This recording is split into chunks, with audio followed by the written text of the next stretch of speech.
Hi, I'm Kev with Living in Fort Lauderdale with Kev and Suze. Suze is actually out on other assignment. If this is your first time to the channel, welcome. If you've been here before, welcome back. We'd love to have you. If you find anything interesting or anything informative, we'd love for you to subscribe and put some comments in the little box below. Today, we're going to digress a little bit from our usual videos. You know, we like showing you all the great, wonderful things about South Florida, Fort Lauderdale, some of the fantastic neighborhoods, beaches, and everything else. One of the things that has come up is a number of our out-of-town clients asking us, we hear all these great, wonderful things about Fort Lauderdale, and what is it that we don't hear? What is it that other agents or even yourself may not be telling us, may not be letting us know about? So we thought we'd take an opportunity today to kind of give you the facts, the real deal, the good, the not so good. There's not a whole lot ugly, but just to kind of basically just lay everything on the table so that you know what you're getting into and you're making your decision to relocate down to Fort Lauderdale and the surrounding areas. So if this is something you've thought about, terrific. We'd love for you to listen in and kind of let us know your thoughts. And hopefully you'll get something out of this. And if nothing else, you may get a few chuckles.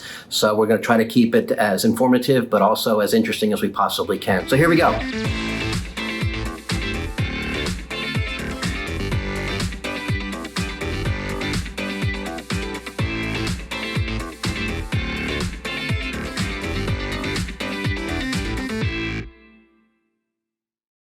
In some ways, buying a house in Fort Lauderdale is like buying a house anywhere else. You get your budget, you determine what you're going to look for, you get pre-approved your mortgage, and you look for the houses in the price range, and everything is great. But there's a number of things that you need to kind of consider being down here in Fort Lauderdale. And there's some things that, again, some other realtors may or may not tell you. The first is the cost of housing. It's not cheap to live down here. It's not overly expensive, but it's not cheap. A lot of folks have heard a lot of things about cheap land in Florida, cheap housing in Florida. Fort Lauderdale and the surrounding areas is not one of those areas. There are certainly reasonably priced homes. The average price in Broward County is about $380,000 for homes and about $184,000 for condos. Fort Lauderdale is a little bit higher, $389,000 for a single family home, about $189,000 or $190,000 for a condo, the average price. So it is a little bit higher than Florida. It's a little bit higher than Broward County as a whole. But again, it's not cheap to live here. Probably the first thing you're going to find out moving down here, especially if you're looking at a single family home, is that you can't just call Allstate or State Farm to get insurance. In fact, a lot of insurance companies, because of the hurricanes, are not doing business in Florida anymore. You need to really shop around and make sure that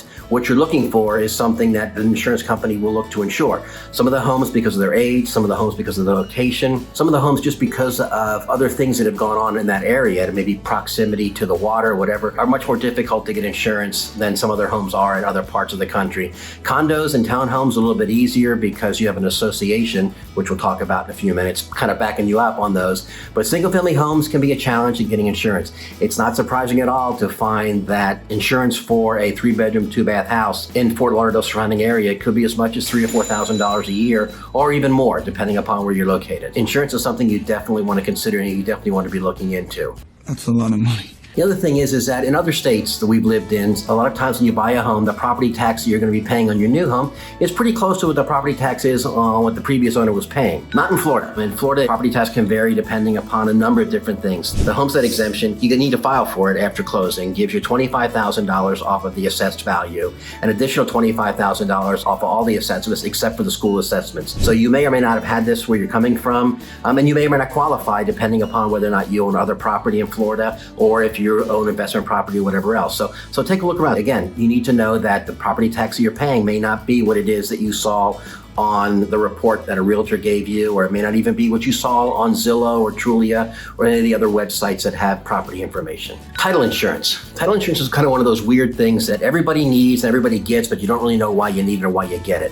If you're financing, then you're going to get title insurance for yourself as an owner, and you're going to get title insurance for the lender. And this basically is protection against any type of title inconsistencies. Maybe there was a claim against the property that you weren't aware of, anything like that. But title insurance is something that you're definitely going to need. And it varies from area to area, depending upon whether you are buying a condo, whether you're buying a townhouse, whether you're buying a single family home. So ask about that and talk to your closing attorney and talk to your realtor and say, hey, look, what is the approximate cost going to be? Because it can make up a significant portion of your closing costs. The other thing is traffic. Everybody loves coming to the beach. Everybody knows everybody loves coming to the beach. But when you come down here and you're still working, or if you've got some things you need to be doing, you need to take that into consideration. Your commuter time if you're working. Just because you can fly across the county or fly across the town on a Sunday morning at 8 o'clock in the morning doesn't necessarily mean you're going to make that same trip in that same amount of time come Monday morning at 9 o'clock, or God forbid, on a Friday afternoon at 4:30 when everybody's heading out and going to the beach, especially if it's a weekend, going into a 3-day weekend, a holiday, or the high season, which we have down here,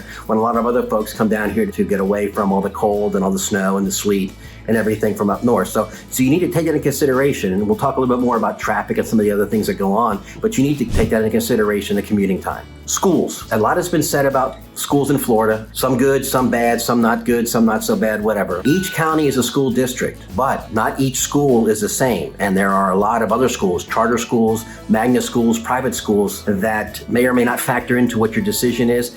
Definitely do your research on schools, and definitely do your research on the areas around there.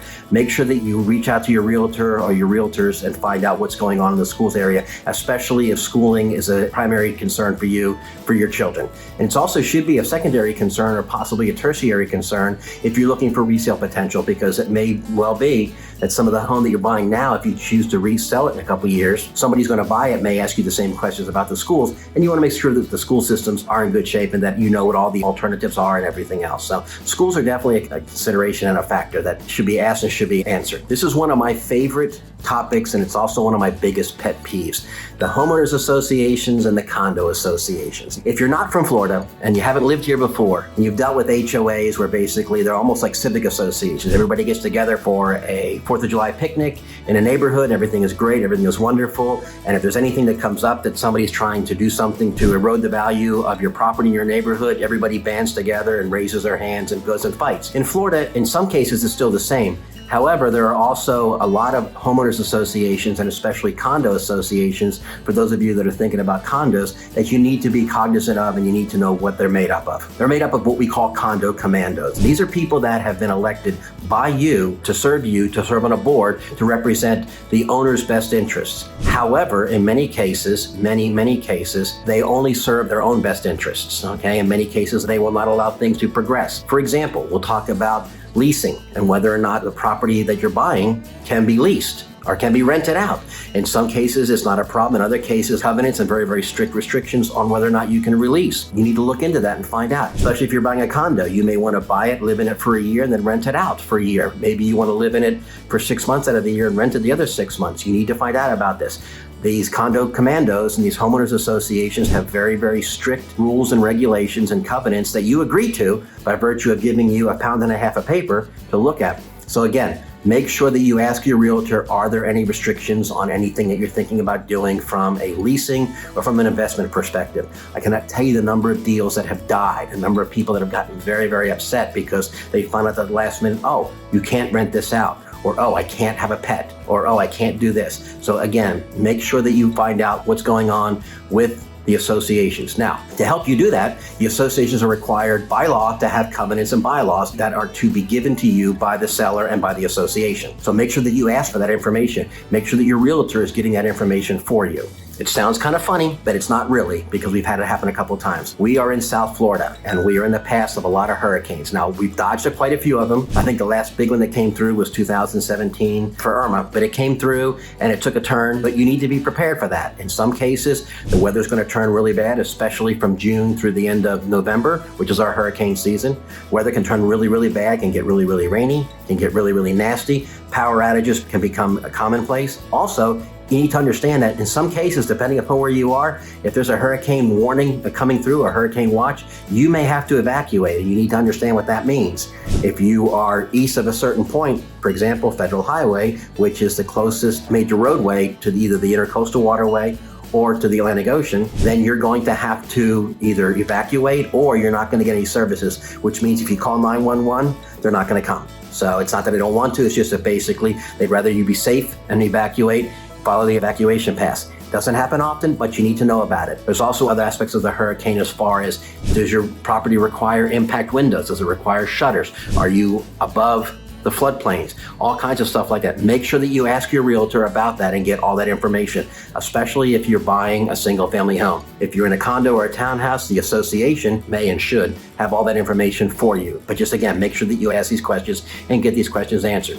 Pools. Every community, or almost every community, has a neighborhood pool. We've seen a lot of it coming through, especially with what's gone on in the area or in the country, in the world, over the past 18 to 20 months. But there's almost every neighborhood has a pool. As a matter of fact, most of your condo fees and HOA fees are going in to cover off the cost of the pool and the clubhouse and the common area and stuff like that. So here's the thing. It's great and wonderful to have a pool in your backyard, but don't get a pool unless you're really going to use it. And also unless you really know that you're going to be spending a couple of hours each week cleaning it, and you're going to be spending money on maintenance and everything else. I'm not advocating that you don't get a pool. I'm just advocating that you make sure that you understand what goes into having a pool before you jump on the first house that actually has a pool, and you sit there and think about how wonderful it's going to be having your adult beverage in the evening as you're floating around your pool.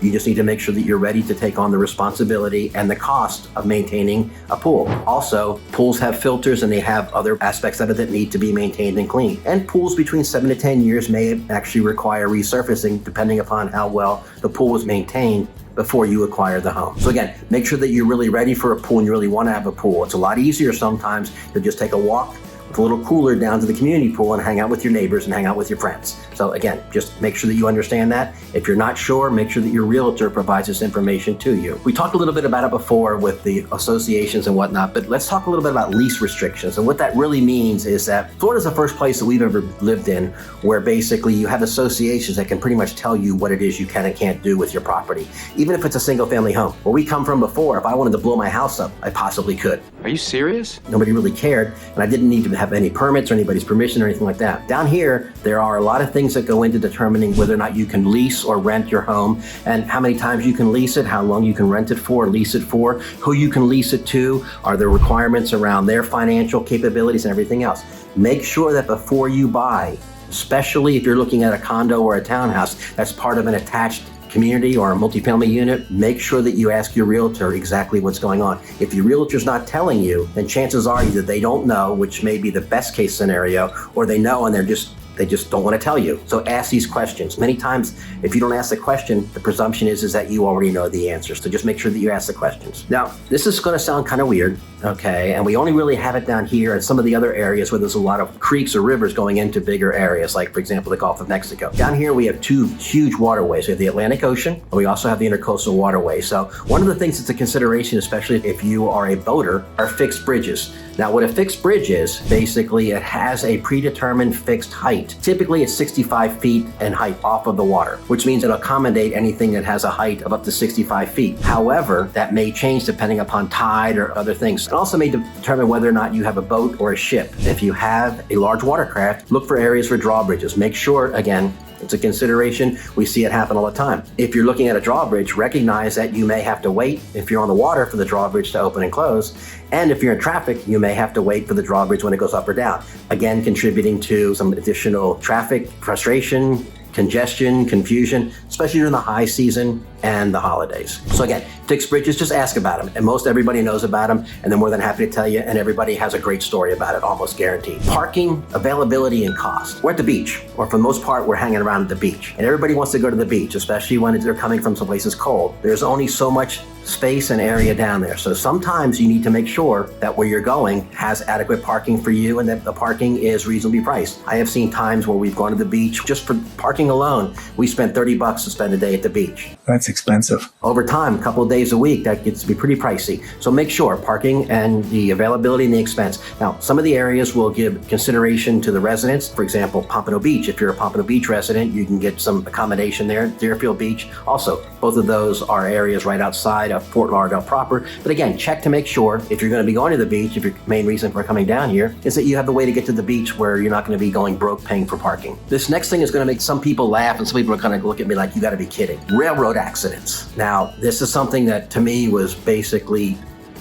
beyond comprehension when you first moved down here. Okay? But there are some railroads that run commuter rails and some freight rails that run right directly through Fort Lauderdale and some of the surrounding areas. And there are people that want to play test the train. Sometimes it's a little alcohol-induced courage, if you will. Other times it's just basically not paying attention to anything else. There are accidents that occur on train tracks. And they happen frequently enough to where it's worth mentioning, because chances are you will see at least once a week somewhere along the train tracks in Broward County or the neighboring Palm Beach or Miami-Dade, you will see that where somebody has basically, there's been an accident or two or possibly three. So again, keep it in mind, ask about it. It's something that people don't really talk about it because it's not the most pleasant thing, but it happens. And it does happen with enough frequency, so you need to be cognizant of it. They have the railroad crossings, which basically stop folks from crossing over the road when the train's coming down through the thing. And some of those trains can be quite long if they're freight trains. Commuter trains, 3 or 4 cars, you're in and out, no problem. So keep in mind what's going on about that, especially if you're living to the west of the train tracks and you want to go to the east of the train tracks